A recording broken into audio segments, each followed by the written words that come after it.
You're listening to AFN The Eagle. I'm Specialist Derek Ramey, and we have on the phone a guest here from the States, I believe, right? You're over there in the United States, aren't you?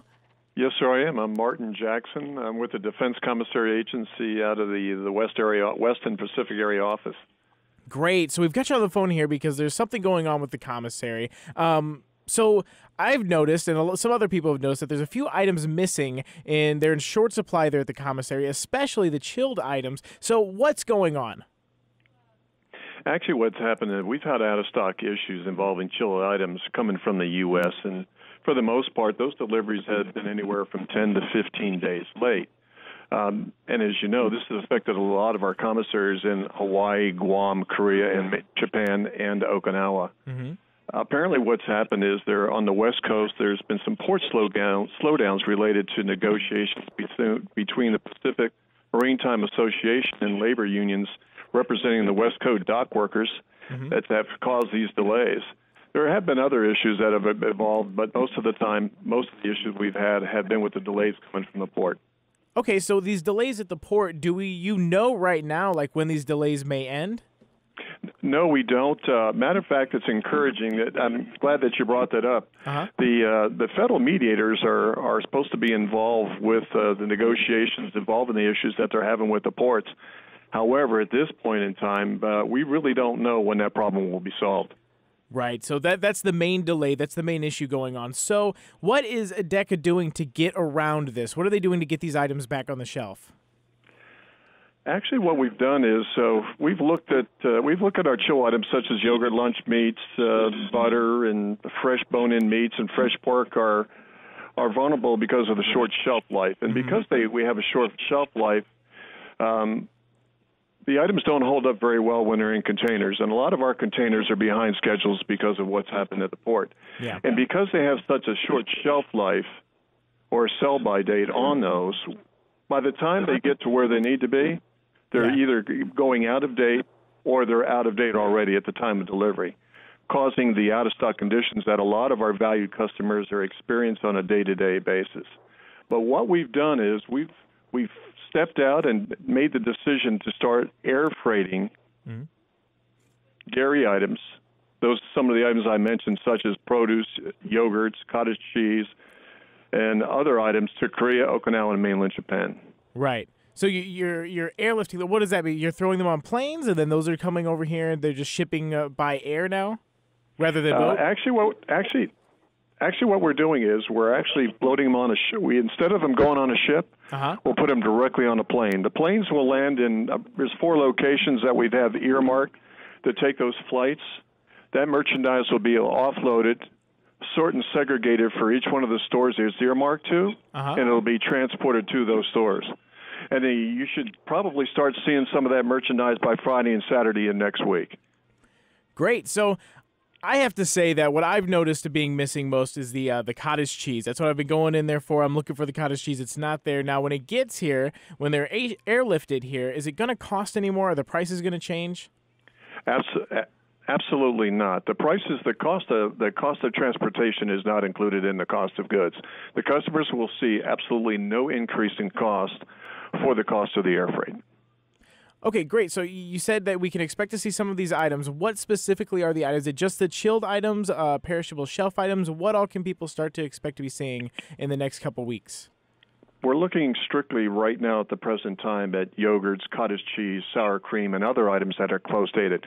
We're also going to air freight produce as well, because we've had a lot of problems with the produce being on the water way too long. When it takes 10 to 15 days of delays outside the normal timeline it would usually take for a ship or ships to get to the port, the product has gone bad or is getting very close to going bad.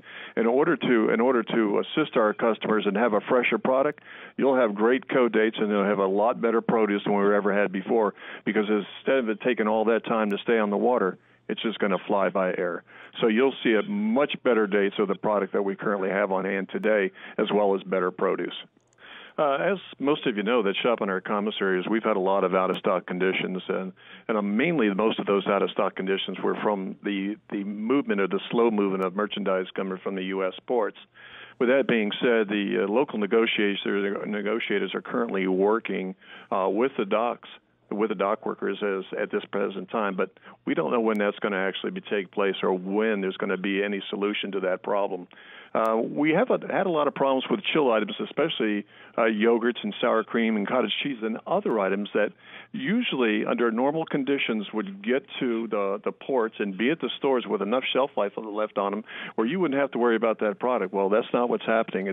It could take up to 10 to 15 days outside in the normal schedule that we have, and they have to get pretty close to exceeding the shelf life of the product. In fact, it usually takes about 3 weeks for merchandise to move from CONUS to OCONUS to the ports and then to the commissaries. So we need to have the freshest possible product we can get our hands on. Well, we're not having that happen because of the issues we're currently having in shipping merchandise to the Pacific. So what we've decided to do, starting Tuesday, is to air freight those items that are usually have close code dates or sell-by dates by the time they're delivered. So items such as yogurts, cottage cheese, sour cream, those types of items we're going to decide to air freight. On top of that, we've noticed we've had some issues involving produce or the quality of produce. So we've decided to do the same thing. We're going to start air freighting produce. And what you'll see products come into the store with much better shelf life than you've ever seen before. And you'll see better produce because it's not going to be sitting on the water for 3 weeks, because that's usually how long it takes for it to get into the port, shipped across the ocean, and hit the ports in those countries such as Korea and Japan.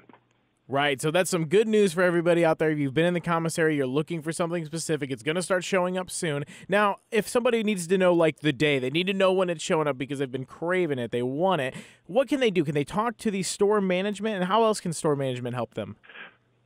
Absolutely. At any time, anytime anybody's looking for a specific item, we want you to go talk to our store managers, because the store management can actually look up and check manifest to find out exactly when those items are going to be in. And I should note that most of the items that we're having the problems with is usually with the chill products. Those items that are going out of date or have gone out of date by the time they've got to Hawaii, Guam, Korea, Japan, and Okinawa. By the time those items they're out of date. That's why you see empty shelves in a lot of areas. Not only that, we're also air freighting chilled juices. So there's a lot of things that we're doing today that we've never done before, but this is the only way we're going to get the products that they need at those stores. So I highly encourage any commissary shopper to see their managers. Right. Now, I've read that we lose up to 3 weeks. Speaking of dates, you were talking about, we lose up to 3 weeks on the shelf life of all the items in the commissary, or some of the items in the commissary. What does that mean exactly? I think people are a little confused about that sometimes. Each item made has a shelf life from the manufacturer. Mm-hmm. We'll take yogurts, for example. Yogurts usually have, from the time they're made, they usually have about 30 to 45 days, depending on the type of yogurt that is made. We get the freshest yogurt made, delivered to the port. Mm-hmm. When that merchandise is shipped, depending on where it's going, could take up to 3 weeks. So you're going to have to take away 21 days from the shelf life of that item, from the time it was manufactured. If there's any hiccup in the system, such as we have today, with the issue involving the ports, it reduces the shelf life on those items.